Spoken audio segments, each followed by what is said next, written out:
Hey everybody, John Malanka with United Patients Group. Be informed and be well.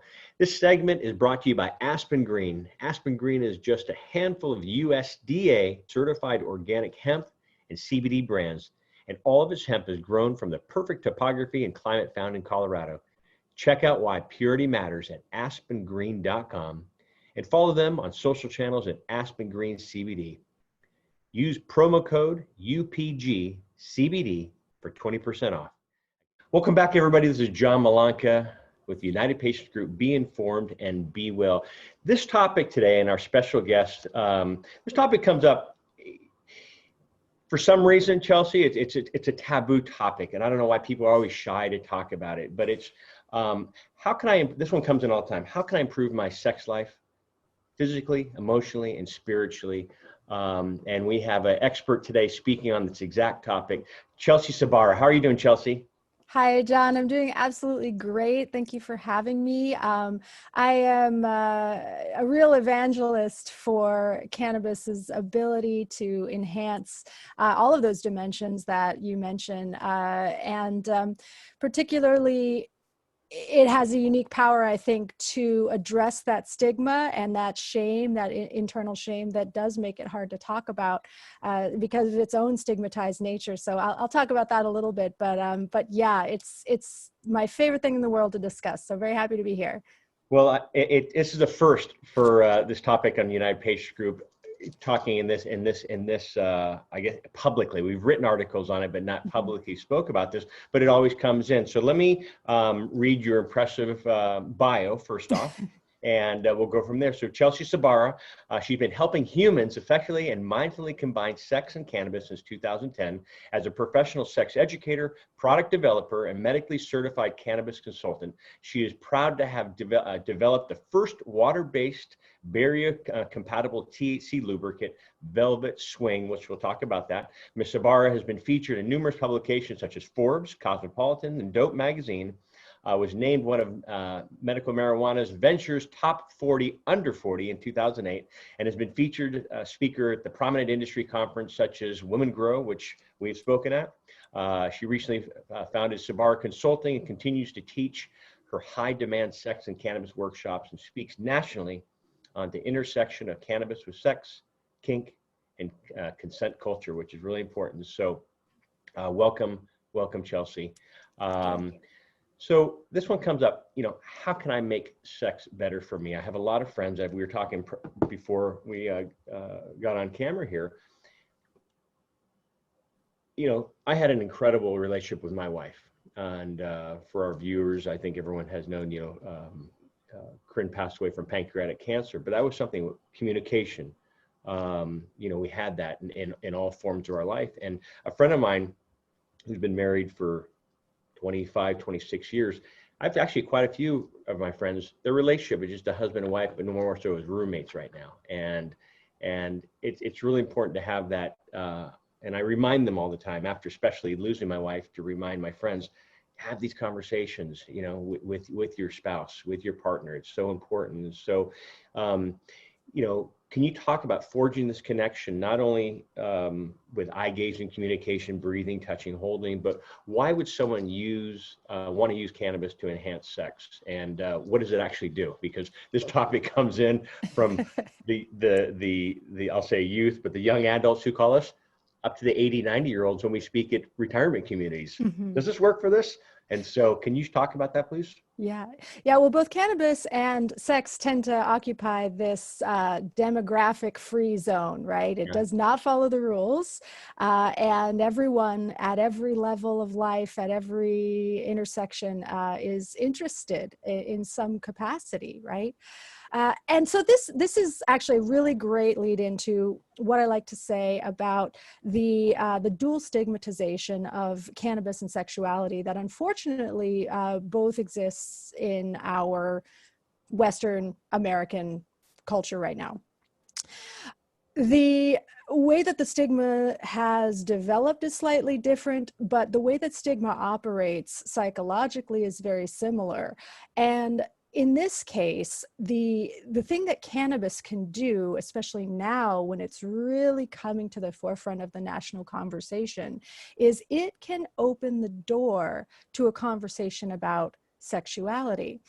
Because if you are going to talk to your partner about, if you're considering adding cannabis to partnered sex, you're going to have to talk to your partner about it, right? Partner or partners. To not do that is a consent violation. And we'll go over a little bit of how to best deal with the unique consent challenges that intoxicants and cannabis in particular may pose. However, we're going to take it as a matter of, we're going to assume that you are a good person and that you do not intend to dose anyone, and you're going to bring this up as something that you're interested in. That takes bravery, but it also is an opportunity to be more intentional about the other elements of your sexuality. One of the things that I encourage people to do generally, but definitely if you're considering any kind of intoxicated sexual connection, or even a non-intoxicating topical cannabis preparation, is to sit down with your partner and do what is called a yes, no, maybe list. And this is a really fun exercise. It can be goofy. You can laugh through it. It's kind of tends to be more lighthearted, but it's really important to get the information, whether you've been sexually active with your partner for a day or for 10 years. The information is probably going to be new and it's going to be interesting.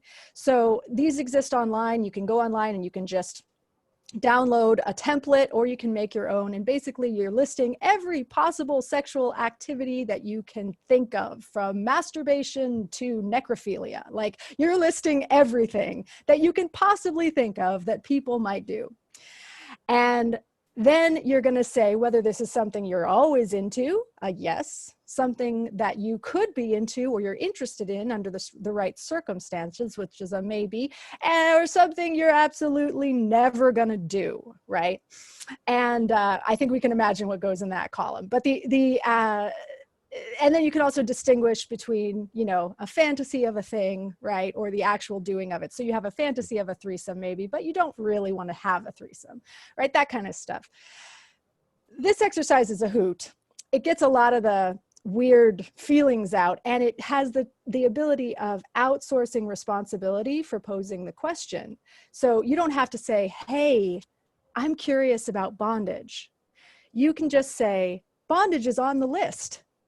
How do you feel about that? Somebody else put it there. You didn't put it there. So you might say, So when in doubt, blame someone else, right? This works. This is something that I use for my toddler, actually. I'm not waking you up. The alarm is waking you up. How funny. You're right, Mom. Yeah, but it works in stigmatized topics of all kinds, because you're not the impetus. You don't have to take ownership over being there. And that helps you feel more comfortable. And it might also make your partner feel more comfortable. So then you can just say how you feel about that. So this is something that's just really cool to do in general, and especially if you're going to consider intoxicated sex or even a topical, as I said. And the other part of your question that you asked is why? Why would somebody do that? Cannabis is, and I don't feel like it's hyperbolic to say this, a revolutionary sexual aid, particularly for people with vulvas. But however, people with penises as well also works great for them.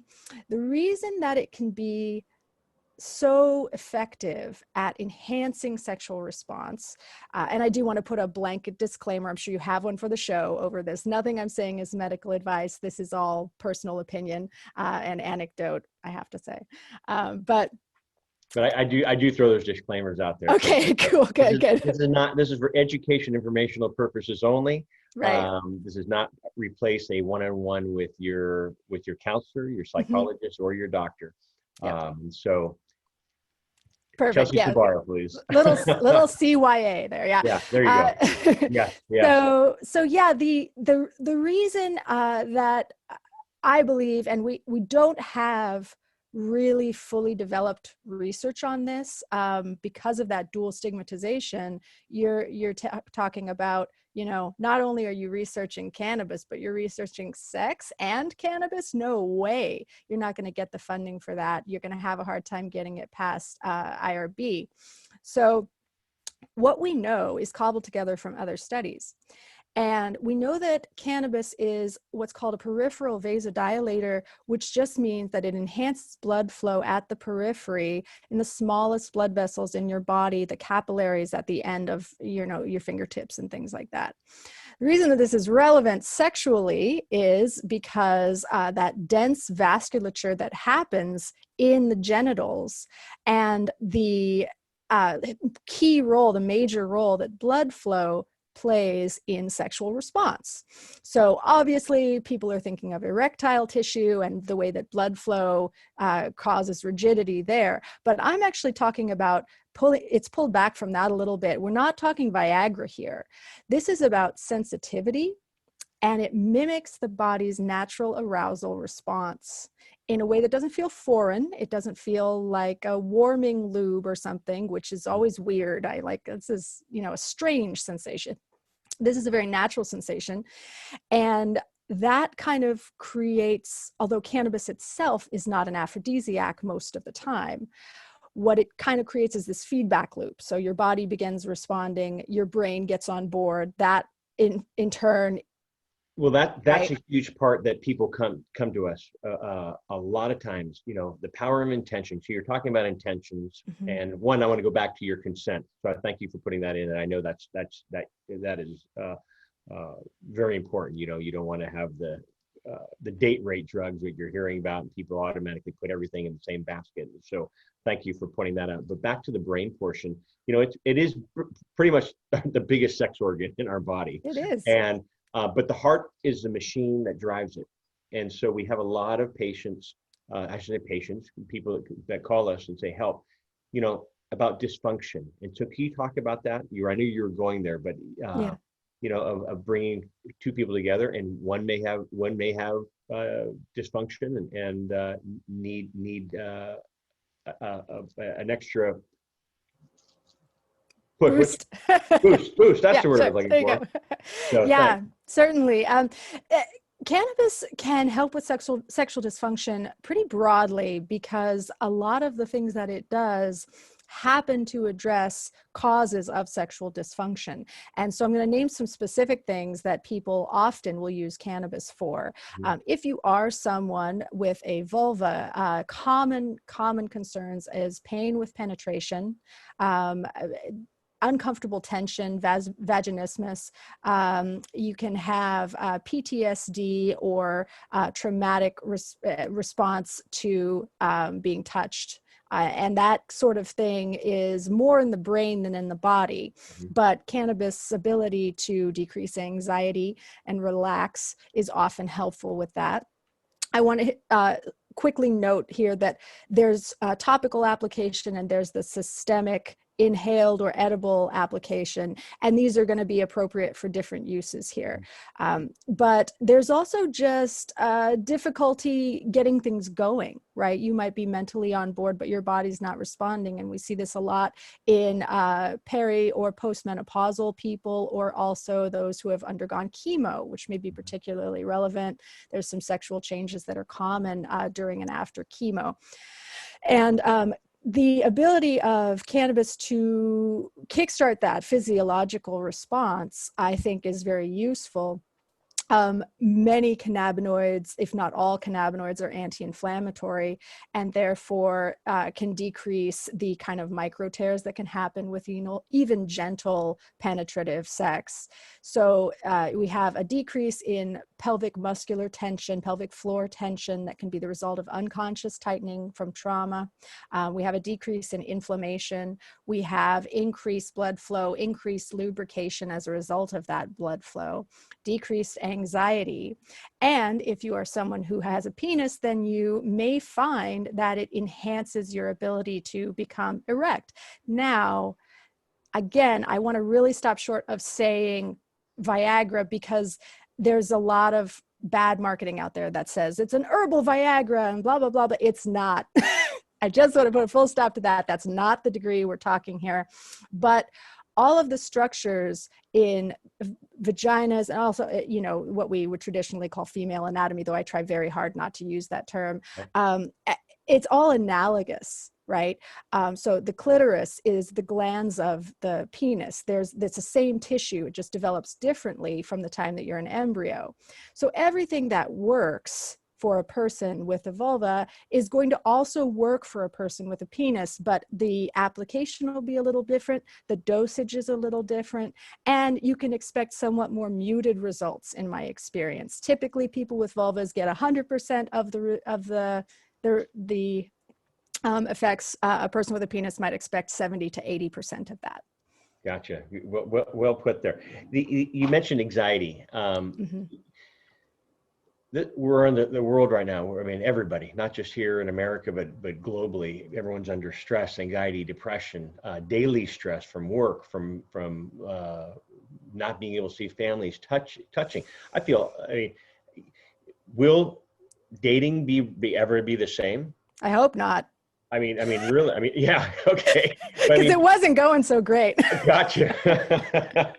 But I mean, when do you see yourself going out to anywhere nowadays? I mean, that's a thing. And so, I think cannabis, when it for stress, anxiety, depression, daily stress, it helps relieve that and lower it. And so, a lot of couples that I talk to bring it into the relationship for gentle touch, massage, the connection between the partners, because a lot of partners when I was mentioning earlier about my friends, I mean, I have friends that have been married and they haven't made love in over 6-7 months. And I said, how is that possible, guys? And they said, we're just busy. And I said, make time. And so, can you talk about sparking up a relationship? But again, having these conversations, that checklist was great. And I think a lot of people don't want to talk it. They just want to have normal missionary sex. I might challenge you on that. I don't think they want to. I think they have done a cost-benefit analysis, and the risk is too scary to. Okay. But I think that checklist that you're talking about, they communicate with each other, brings them to a different level. They can laugh. They can say, hell no. Yeah. And so can you talk about that?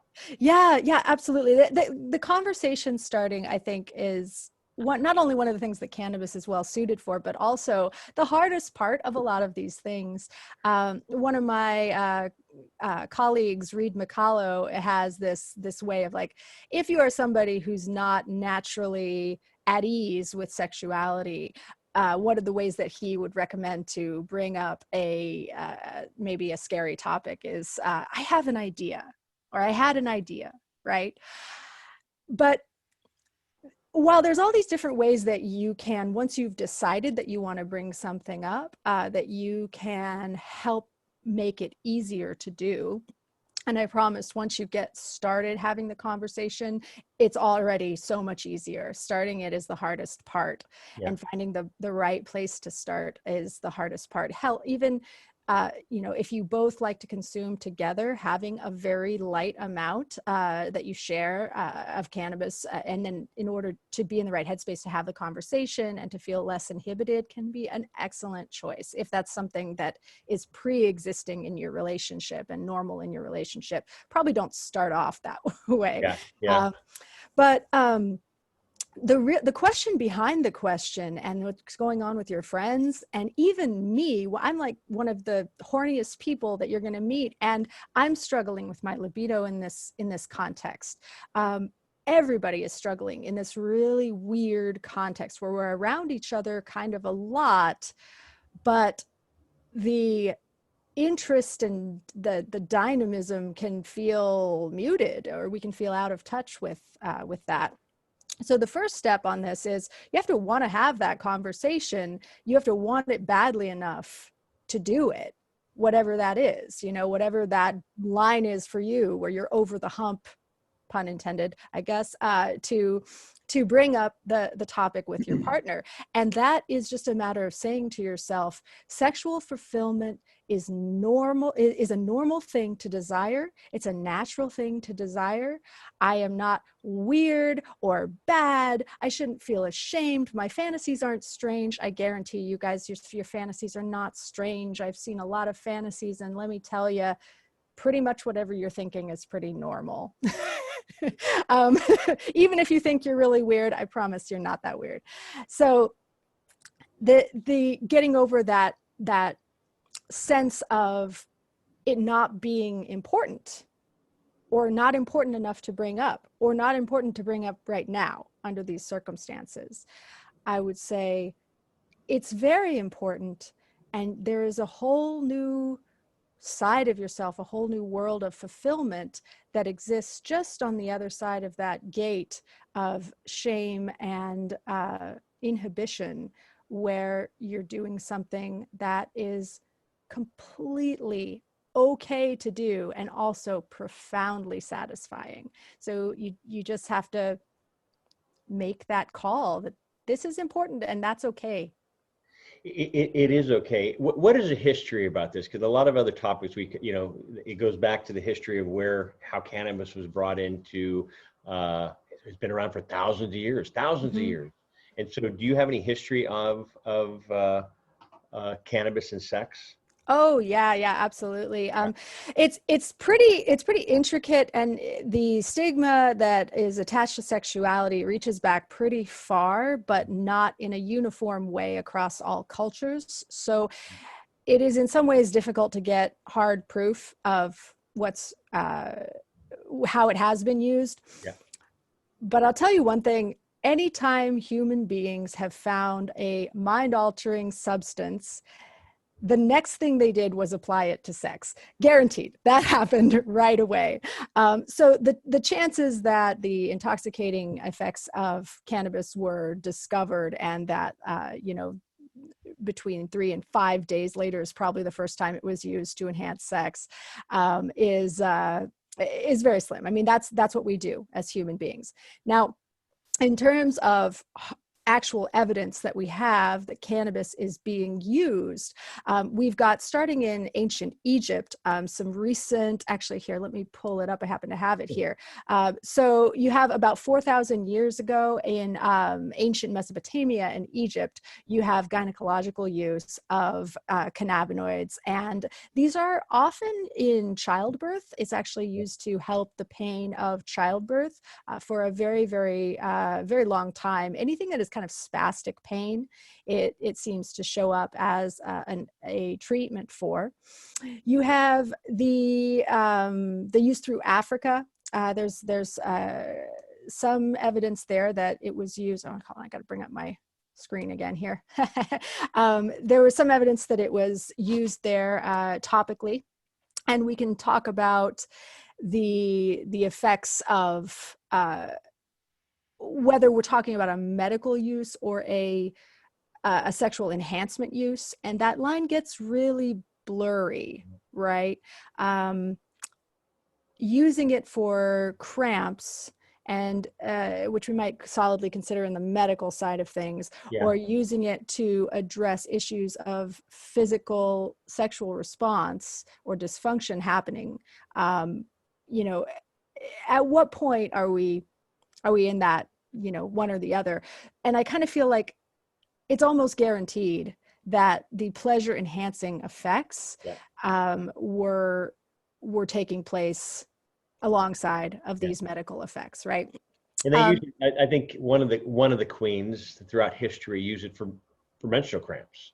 Yes, yeah. We have there's the Nordic princess. What was her name? She died of breast cancer in her early 20s. The Ice Maiden, the Siberian Ice Maiden. Yeah. So she was found with cannabis, which was almost certainly used to relieve her pain from that disease. And what we see, also in Europe, the concoction that witches, this is timely considering that it's October, the concoction that witches were said to rub on their broomsticks, which may have been a real thing, actually, as it turns out, maybe not as developed as it was with witches and things like that, but using a broomstick as an applicator for topicals actually seems to be something that happened. So, and that's where the myth comes from. But what's that story? So I'm trying to envision as she's riding this broom, and I'm like, okay, topical. So is it put it here and long? How are you describing that? Well, allegedly there was this ointment that would be placed on the broomstick, and witches would rub their vulvas on it. And They would sit on it, yeah. And that's supposed. I'm a visual person. I was like, okay, where's she going with this? Well, I'm going to decline to demonstrate, but okay. but yeah, that kind of developed into this idea that witches use this ointment to fly on their brooms. Yeah. But there's some evidence that this method may have been used to, there may be various psychoactives in there, and cannabis was likely part of the preparation of some of these. And that can be used to, everything again, from just relieving menstrual cramps to enhancing sexual response. And then, of course, as we know, in the turn of the last century, we had a real proliferation of cannabis tinctures and various kinds of preparations. They're really ubiquitous at that time. And so those I'm certain also, to get used. You were talking enhancements, and we spoke about cannabinoids earlier, and I always, on my show, I always talk about, there's about 140 cannabinoids. I've heard anything from 113 to 160 and above. Where do you fall in that? Oh gosh. Well, I think that the number of them is interesting. I've heard everything from 86 to like 200.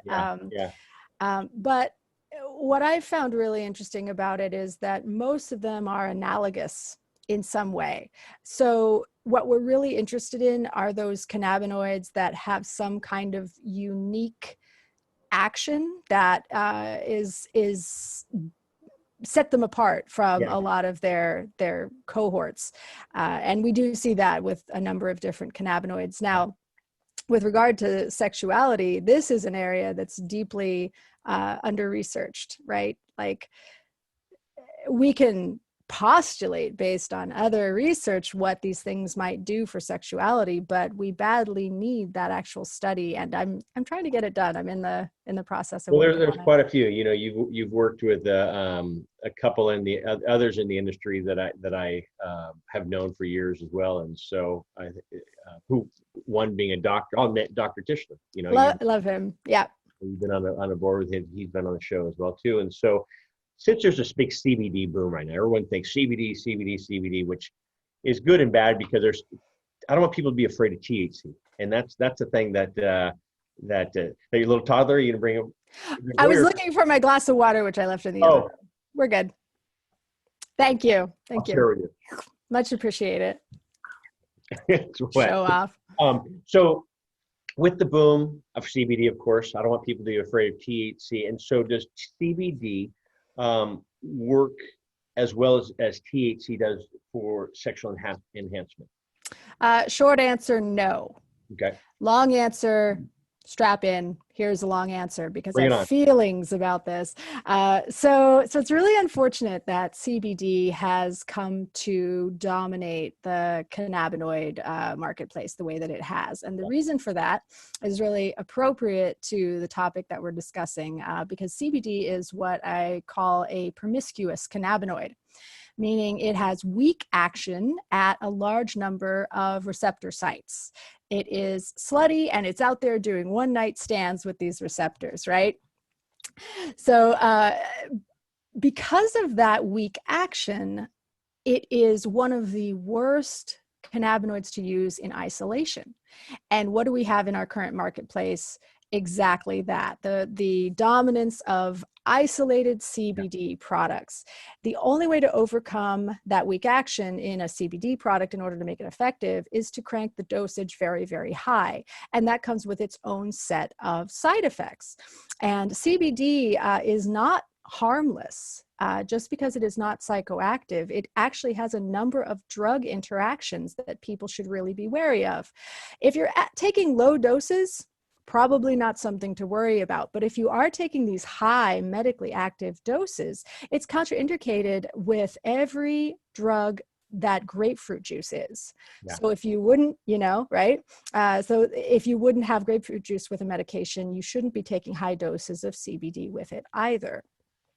This includes Viagra, relevant to my own work. So you would want to avoid taking high doses of CBD with Viagra.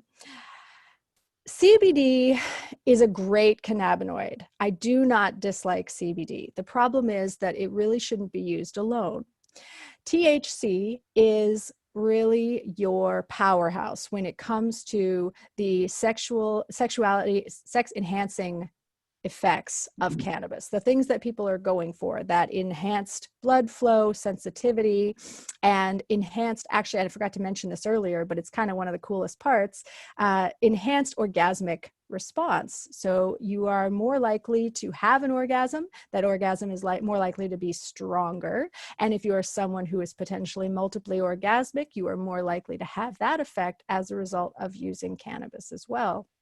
So all of these things come primarily from THC, from what we know, although CBD plays a very important helper role, and it can, if present in significant quantity, it can help with a lot of what we would consider those dysfunction things. A lot of people use it for that tension. It's really helpful topically for inflammation. All of these kind of supporting activities. So THC is maybe the gas in your car there, and CBD is going to be, I don't know, the oil or something like that, right? Well, but thank you for that. I'm enjoying this conversation, and I'm thinking of all the calls that we've had over the years with people giving us calls and asking. I present at conferences, both in the cannabis sector as well as out. And people who've watched our show have heard me talk about this, but I'll put a roll of duct tape on there, and people will look at me in the audience and look at the slide like, hey, you have the wrong slide up there. And I always say, I was chuckling. I said, actually, I don't want to say cannabis has 1,000,001 uses like duct tape, but when you really get down to it, it does. I mean, it has so many benefits, and even having this talk about cannabis and sex and spirituality and communication. A lot of the couples that I speak to on a regular basis use sex to escape. It's an escape rather than a journey. They want to get away from their daily lifestyle, and I think this is something that can bring them closer together and forget about what's going on in life for 5, 10, 15 minutes, 2 hours, 3 hours, however they want to be intimate with each other. And with that topic as well, it always comes in to the cannabis naive that I don't want to try this because of paranoia. Mm-hmm. And I don't want, and so what can you share with the listeners that may have that of paranoia, that we've all been paranoid on cannabis, and nothing worse than, you don't want to be in an intimate relationship with your partner and be paranoid, and not look in each other's eyes, and mind's thinking going 1,000,000 miles over here while your partner's thinking this. And so what can you share about that? Yeah, I think that Dr. Tischler would really chime in there too, with regard to dosage. He's a huge advocate of dosage regulation, especially for people who are new, which is the general rule, is always start low, go slow. But the idea that you may need very, very small dosages to achieve your effect, and that a little bit enhances, but a lot is going to hurt the experience. Yeah. I think that I want to bring it back around a little bit to the consent thing here as well, because the concerns with cannabis and consent violations are linked directly to overdoing it, basically, right? There are some people, especially back in the 90s, they used to say, oh, never play high. It's not a good idea to, and even now, some people will say, if you are intoxicated at all, that your consent is rendered invalid. And I think that that's not only wrong, but I think it's harmful, and that it takes the agency away from people, especially women. So if you are a little bit intoxicated, if you've had a glass of wine or if you've had a puff on a joint, I don't think that your consent is rendered invalid. But we need to stop thinking about consent as a black or white thing, given or not given. Consent is a gradient. And anytime that we engage in a partnered sexual activity, you are accepting some level of risk of a consent violation. And in some cases, that amount of risk may be vanishingly small. But you are always doing that. And the more factors you add in, like intoxication, degree of intoxication, familiarity with your partner, although partnered sex is one of the places that consent violations will often happen and not be addressed or discussed meaningfully. So we do need to note that that is a commonplace and not okay occurrence. But there are all these different things that come in, and they all kind of add up to your own risk analysis. With cannabis, people who are new, especially to it, will often want to try an edible. And that's a really... Can I back up on this? Yeah, sure. Back up, rewind 30 seconds here. Yeah. What about having a safety word? Because, and that you can write down in your outline, your box, your checks, the boxes that you're checking. But talking about consent, because this is a big topic. I mean, now things it's huge. Happened 20, 30 years ago. You're in court, you're seeing what's happening, to a lot of these, I don't want to say celebrities, but, in Hollywood, I mean, clearly it's made its way around the globe because of what's going on. But back to one-on-one with your partner, with your partner, your spouse, whatever. If you want to talk about, absolutely. Sorry, go on.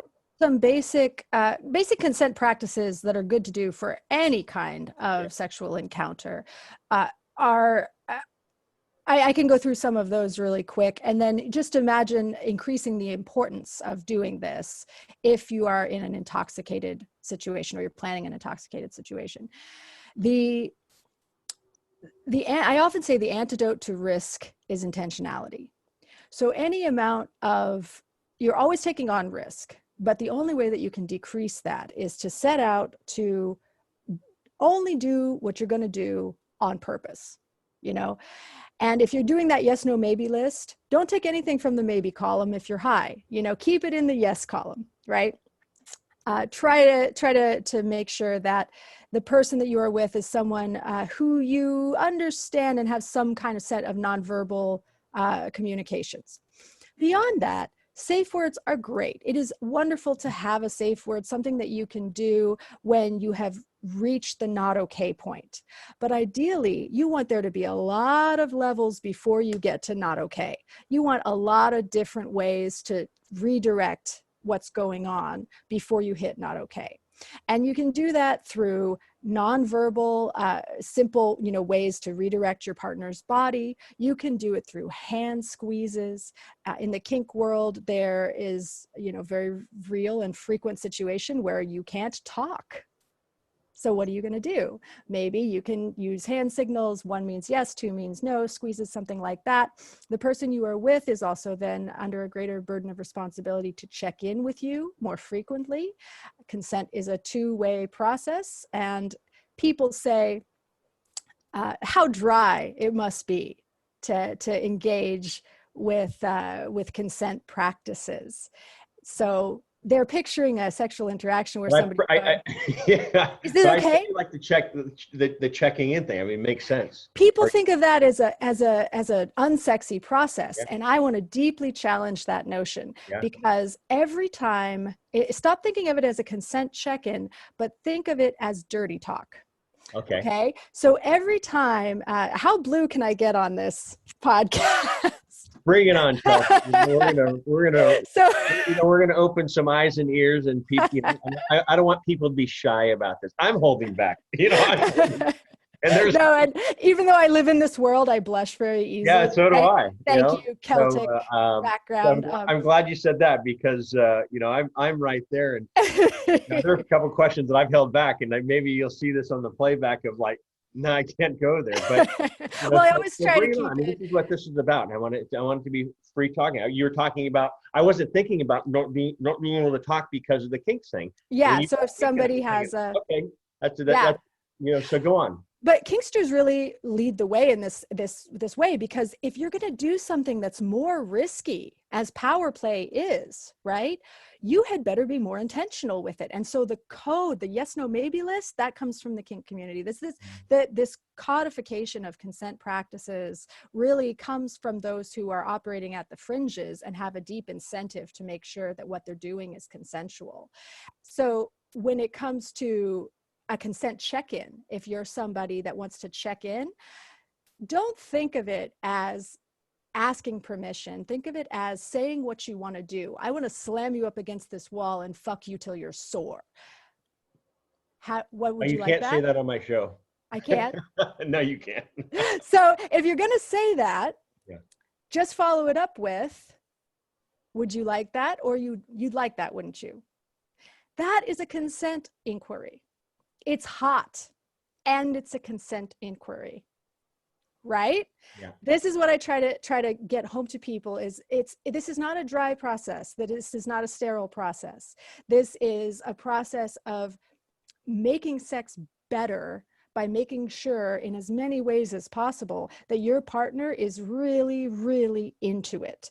And that only has the effect of improving sex. It doesn't stop the action, it heightens it. It heightens it. I think it's setting the mood, again, having that communication, but again, use this as another boost in your relationship or what's about to happen. I'm a fan of massage, and I think starting out, that breaks the ice as well. Is this too hard? Is this too soft? Do you like your feet being rough? Yeah. And I think including that and having this one-on-one experience of, who doesn't like the 1, 2, 3, wham, bam, but there's times where you can have that, and there's times you can have the long, even you, I'm even being a little, it's okay. but yeah. But that's what this is for. I receive these, I'm certain you receive these questions daily. I receive these questions all the time too. And so that's why I wanted to have you on the show. Yeah. It's funny. I grew up overseas, grew up here in the States, and then we were transferred overseas and we came back. And I talk about this with my friends that I grew up with overseas, because we missed the whole sex education classes here in the States. We were over there. We were overseas. You didn't miss much. What's that? You didn't miss much. Well, we didn't even have. I always ask them. It's like, did you have that talk? They said, no, we never. We completely missed it. So this wasn't a talk I had with my parents. Where nowadays my friends' kids are open smoking a joint with their parents or having the sex talk with their parents, which I think is very, very, very healthy. It shares with them of what's right, what's wrong, safety. Times have changed. Times have changed. And so that's why I was excited to have this conversation with you, this topic at least, to come on. So I cut you off. We were going to the massage, the mood. Oh, yeah. I wanted to make a quick note. As a woman, there's a kind of a gendered way that this plays out, and a lot of men, I think, are not as aware of it. And so I like to talk about it where I can. That there's this strange tension where it's difficult for a lot of women who are socialized a lot to not be forthright about our sexual desires. And if we are forthright, oftentimes we'll receive negative feedback from that. So creating a safe container for someone who walks through the world as female and is received as female is a really important thing, and a burden that falls on male partners, if you're in a heterosexual relationship, to not just say the words, it's okay to tell me whatever you might want to do, but to live that and make sure that it really is okay, and also find opportunities to invite her, not into your fantasies, but for you to be invited into hers. Most people being heterosexual, you know, I'm speaking in generalities here, but it's something that I think does come out at a systemic level, that it's not enough just to say yes or no. It's not enough just to say, well, I told you it's okay to say whatever you want. You know, you have to make it okay. And you have to be a safe person in and out of the bedroom, right? And that's bigger work. Just like everything else, sexuality is a microcosm of the bigger work, right? It is, and coming from an incredible relationship, I think trust is really important. Oh yeah. Trust is really important, and so, you know, that's it's funny. That's where my vision is with this, where it was, and then that's why when you threw the kink in, I'm like, oh, I wasn't even thinking about, you know, that topic there. But trust is important, you know, inside and outside of the bedroom and house, work, everything. And I think that's what brings partners together. You know, it's you know, I had a great marriage, and so I'm not out there yet. And so I'm still picturing, you know, one-on-one. And so, yeah, but, you know, communication and trust is really, really important. And I know it's a topic, you know, I said most men think differently than women, you know, and so you're talking about, no, I'll tell you what my fantasies are, meaning a woman sharing the fantasies with their man, with the man. I think Dan Savage has some really great advice on this. He gets a lot of letters from guys that are wondering what they can do to enhance their wife's libido. They have a mismatch, and he's got a higher sex drive than she does.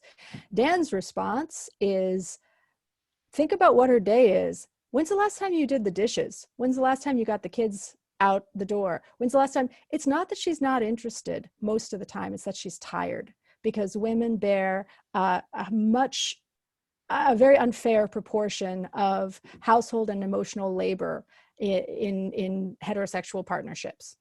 So if she's doing 80% of the work to maintain the house, and then at the end of the day, you want her to flip the switch and be a sex goddess, good luck, right? You need to think about things from her perspective, and think about her history, and think about everything else that has gone into getting her where she is today, and really be sensitive to that. And yeah, Dan Savage is, you know, start with doing your part around the house and see if magically her... You know, those are the conversations I'm having with my friends. The husband's saying one thing, the wife's saying, really? Okay, let's go down this list here. I'm getting up, getting our child ready, you know, for school. Now the school is 24/7 at home because they're not at school. Mm-hmm. She's working, she's shopping, she's cleaning. Mm-hmm. She comes home, she's making dinner. She's putting the child, you know, giving the child a bath, reading a book, saying their prayers, whatever. So I think for anybody, your day is just like this. I'm done. Yeah. And so, you know, the man sitting there, like you see, and you've seen in every movie, show, book, cartoon, we're ready to go. It's like, really? Let's back up there. That's why I think massage is really important. Mm-hmm. Touch is important. You know, to get on that same level. I always say, get away. You know, that's one thing Corinne and I always talk about. Date night. It's so important to have a date night. I don't care how busy you are, whatever it is, go do a date night. We'd be so slammed at work. We would go to the restaurant. We'd go in at 5 and be out of there by 5:30 sometimes, you know, just because but I would put on our phone, I'd put a picture of Italy or a beach, and I'd put it next to the salt and pepper shaker, and the waiter would go, "What's that?" I said, "We're getting away." And he's like, "Man, that is so cool." That was our thing. We'd get away for that one bit, and we'd just forget life. And I think it's having a date night with your partner, your spouse, I'm thinking partner, spouse. I'm not even thinking about, the singles that are running around there. Well, this brings up a thing Yeah. that I probably should have mentioned earlier, but I'm going to say right now, before you introduce cannabis to your partnered sex, Yeah. start with a date night for yourself. Because before you are in a situation, whether you're concerned, hopefully you're not concerned about consent violations, but whether you are concerned about your ability to be present with a certain dosage or a certain strain or anything like that, or you just want to make sure that it's the right vibe, take yourself on a date first and see how this particular preparation works for you. Good. And then you have that data, you're armed with that when you go into a partnered situation. And that way there's less variables. Date night is such a great idea, both for yourself and with your partner. And if you can bring cannabis into that and heck, share a joint and listen to some Pink Floyd together, jack the speaker in and just groove out together, and you can really connect at a much deeper level, even in this weird situation. In fact, You're too young for Pink Floyd. Oh no, I heard Pink Floyd in the cradle, man. Oh my My God. dad used to play that for me. I Oh grew up boy. with it. Oh boy. Yeah. Yeah. Yeah. So yeah, that's definitely a good practice and a good self-care practice as well. Great points. So let's talk about date night by yourself, date night with your partner. There's so many different products out there. I mean, so many different products out there. Especially with the CBD market, Mm-hmm. I mean, you can go down. This is the thing that drives me nuts about the media. Everyone thinks CBD. When I do go down to a gas station, buy my sex product or a CBD product, probably not. Where do you find are you blushing now? Am I seeing that? I'm always, I have rosacea, so it's really hard Okay. to tell whether I'm blushing or just not taking care of my skin. No. So how does someone find a reliable product, for this? I know there's stores. I'm in the San Francisco Bay Area, so there are stores that publicly advertise on the radio and stuff like that, and I applaud them because I think it just breaks the ice. It's still taboo. People Yeah. feel uncomfortable. I remember people the first time Corinne and I walked into a dispensary, she just felt like, oh, what am I doing? I'm doing something wrong. I'm walking into this location that has all this stuff called cannabis, and I'm not supposed to be here because this is what I was brought up to, to know. And the same thing with couples I talk about, go into a store, walk in there, look, point, giggle, chuckle, whatever, but break the ice. And so, but when it comes to products in the cannabis industry, I know there are a handful. You have one, so I want you to talk about what you're doing. What should they look at? I had someone who was embarrassed to buy one online, buy some of these products online, and they lived in the legal state. So they had their friend get it. And it's just, I don't want that coming to my house. And it's like, so what can you share about couples that are, or individuals that are embarrassed to purchase it and have it sent to their house, or what should they look out for? Yeah, this is a really cruel and tragic, and I'm not exaggerating. I think sexuality is really central and really important to life. So I don't think this is a minor issue at all. The fact that we have taken these, any products designed to enhance sex that have THC in them have to, for regulatory reasons, by law, live in a cannabis specific store. And that's really inappropriate, actually, because the people who work there didn't sign up to be sex educators, and they're not trained as such.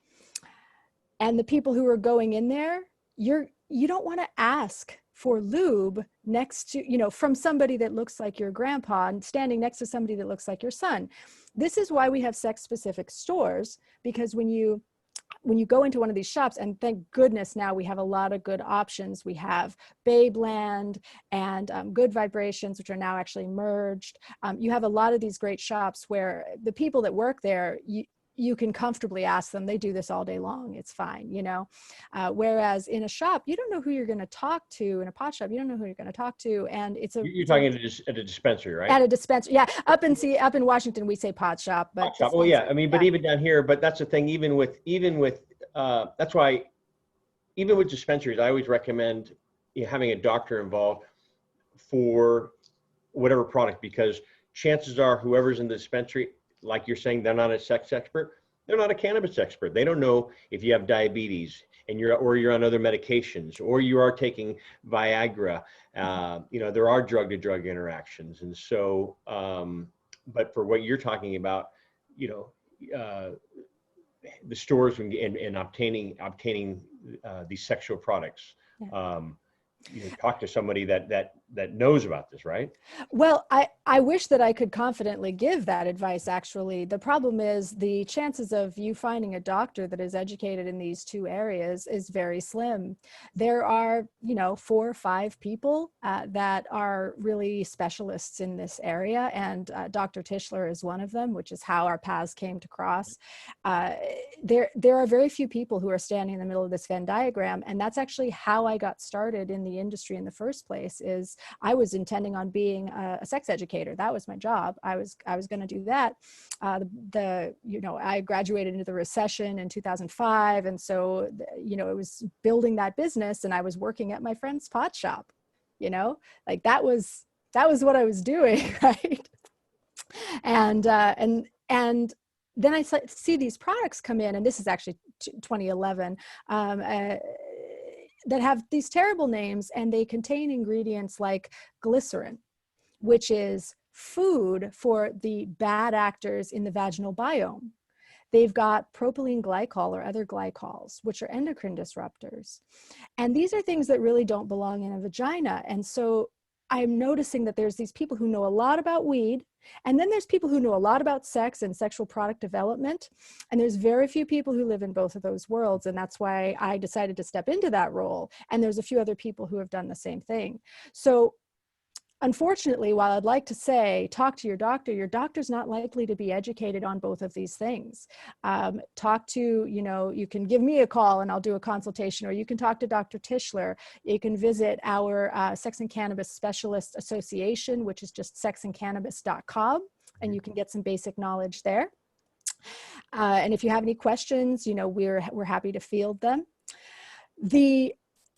What was I going? Oh, so how to find the right products is really the overarching question here. And because of this lack of knowledge out there, this lack of education, and the dual stigmatization, you are in a buyer beware position, even more than people who are getting cannabis for, say, pain relief.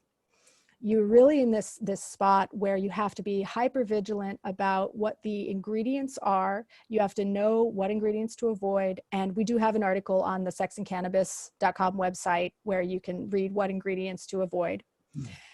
And you have to also think about what your safer sex protocols are.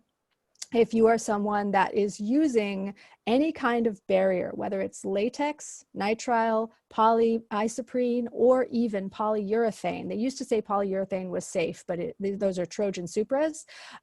Those are no longer considered safe with any oil-based preparation.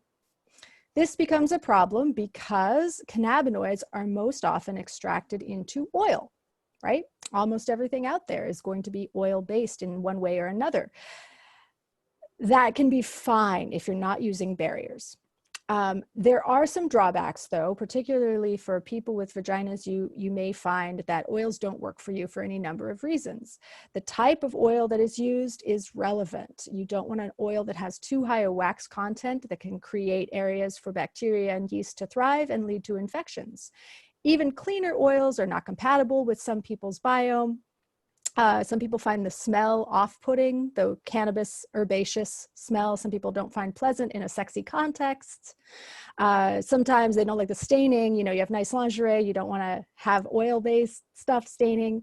And so my business partner and I, and we have, again, I just split off to do my own consulting, but we founded this company, Velvet Swing, to address those very problems, because everything else out there was essentially oil-based and had these drawbacks. But our main concern, both coming from the sexual health advocacy and sex positivity worlds, was the barrier compatibility issue, right? Most people, muggles, I call them, people who don't live sex 24/7, most people just don't know that oil is not compatible with condoms. They just don't know that. And bud tenders don't know that, you know? So people are going into these shops and they're buying products that are compromising their safer sex methods. So when you say they're not compatible, what does it do? Does it break down the condom, or? Yeah, it does. Yeah. It is about the, oh my gosh, I think I've been doing so many calls this morning. Like I told you, I've been on so many phone calls. It is, yes, essentially. So you have the polarity. That's the word I was looking for. Like the polarity of oil prevents it gets in the way of the bonds of the latex, basically, right? So you're more likely to have breakage. You can have degradation that compromises the integrity of the barrier without having breakage, which is kind of your worst case scenario, because then you've had a failure without a break. You don't know it, right? Yep. And so these just oil plus barriers of any kind. If you're going to use oil with a barrier, you can try it with polyurethane, which is Trojan Supras, but Trojan has said they do not want to represent that as a safe choice. Basically, if oil, then no barrier. You need to choose a different method of birth control. This is for topicals, which are a non-generally, asterisk here, they are non-intoxicating for the vast majority of people, the vast majority of the time. So you know, probably people, I have a lot of people blushing here. Are they edible? I mean, yes, mostly. Yeah. Again, you wouldn't want to be ingesting some of the ones that are formulated poorly. But the idea that it's not intoxicating is just tied to that localized effect. If you're just using it on your genitals, let's say, also works for areolas. But if you are trying to avoid intoxication, don't put it in your digestive tract. So don't use it anally and don't use it orally. If you get enough of it, then you can experience a psychoactive high. But generally speaking, the quantity that you're ingesting is small, right? You're not getting a whole lot of milligrams of THC, but it's completely possible. In general, vaginas are not designed to absorb things and put them in the bloodstream, but a little bit does happen. So, you know, maybe a milligram or two, maybe at most, right, would happen in regular intercourse. And that's not a concern for the vast majority of people, but it can aggregate if you use a lot. And we got some fun stories from our test group about that. Right. So yeah, that's for topicals. For systemics, which is any edible, any smokable, vapable thing, anything that's going to go through your bloodstream. And that, I guess, would include tinctures as well, although those are kind of straddling the line.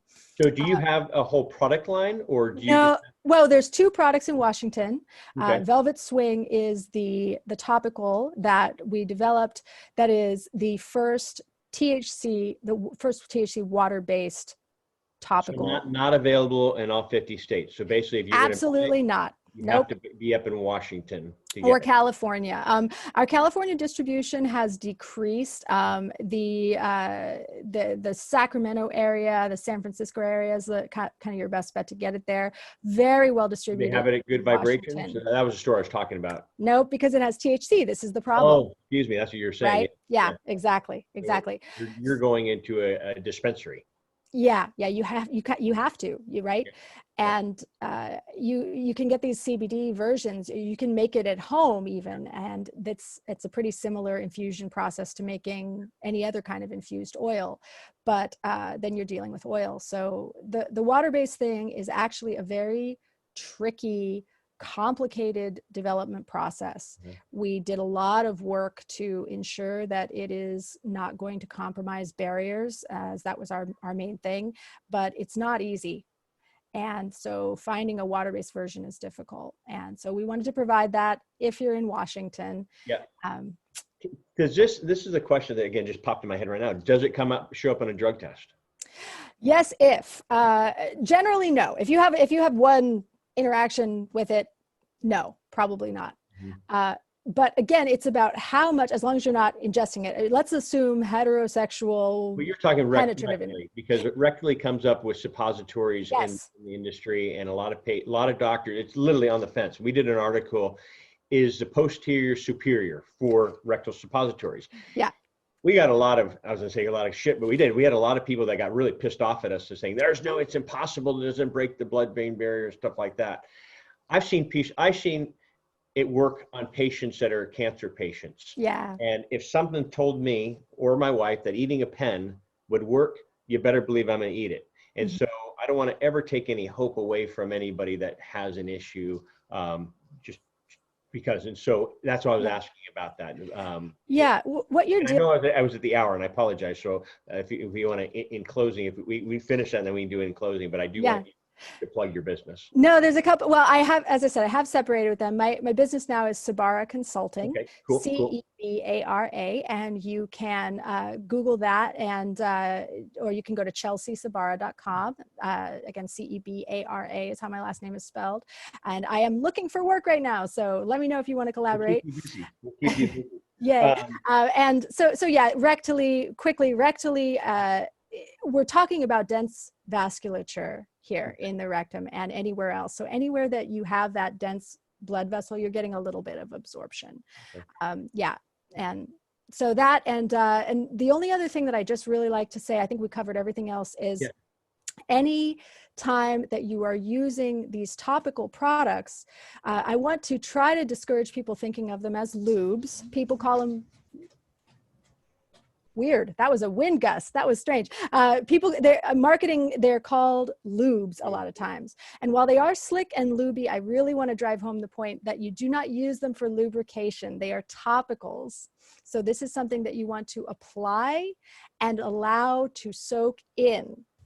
Give it time, ideally 20 to 40 minutes if you can wait that long, and you will have a much better effect. Again, topicals, not lubes, and you can use them for lubrication too later, but if you're trying to enhance your sensation, let it sit. Maybe apply, give that massage. Perfect. And what you're talking about, and I go on with this, but you're talking two things. You're talking not the lube, but the oil based to put down, wait 20 to 40 minutes. Earlier in the conversation, we were talking for enhancement, both physically, emotionally, spiritually. You're saying ingesting via smoking, tincture, or edible that helps the body with CB, especially the brain with the CB1 receptor and CB2 receptors, throughout our bodies, and bringing it in. I want to say intensifying that sexual experience by yourself or with your partner. Yeah, absolutely. With that, you don't have to worry as much if you're smoking or if you're vaping, but with it, when it comes to edibles, and again, I do try to discourage people from using edibles. They're sexy and they're cute and they seem like a natural fit, but because you don't know where you're at, then you get into this zone where it's so easy to overdo it. We all had that situation with that brownie in college, didn't we? And that plus sex is a bad scene, because one of the things that can happen if you do have too much is you go nonverbal, and that really makes it difficult to communicate with your partner. So unless you're a pro at this, I really say stay away from the edibles, focus on light, low dosage and topicals. I think the two of them together is a great combo, and you'll have a much better time. Wait, Chelsea, I can't thank you enough. Can you give your new business to plug as well? Yeah, absolutely. It's Cebara Consulting, and I'm focusing on anyone who wants to refine their products or branding. But I'm really making a drive at folks who are new to the cannabis industry, who maybe are unfamiliar with formulating with cannabinoids. So product development, any kind of brand refinement, or even content. I'm doing a little bit of content work right now. You can come to Chelsea Cebara, CHELSEA CEBARA.com, and drop me a line and let me know what you'd like to do together. Great. Thank you so much. And are you into phone numbers nowadays too, or you want to just have them contact you? Just shoot me an email. Yeah, I would get a whole bunch of stuff if, I put my phone number. Thousands and thousands. It never ends here too. So Chelsea Cebara, I thank you so much for being on and having this conversation with me and our followers. I think we have a few blushes for the first time on the show here too. So, but I thank you, and thanks you for our listeners. For this is a topic that comes up quite a bit. Sometimes it's taboo for some. Other times, people just want to learn and know and don't. And it's not illegal to ask the question about sex or cannabis. But again, this is not to replace a one-on-one with your doctor, your counselor. But I hope this in helps you with your life as well. And so John Malanka, blushing with the United Patients Group, be informed and be well, and we'll see you soon. Thank you. Thank you. Hey everybody, John Malanka with United Patients Group, be informed and be well. This segment is brought to you by Aspen Green. Aspen Green is just a handful of USDA, that's right, USDA certified organic hemp and CBD brands. And all of its hemp is grown from the perfect topography and climate found in Colorado. It is a family-owned business and is deeply committed to the science of providing only the purest hemp and CBD products for the best results and most beneficial experience.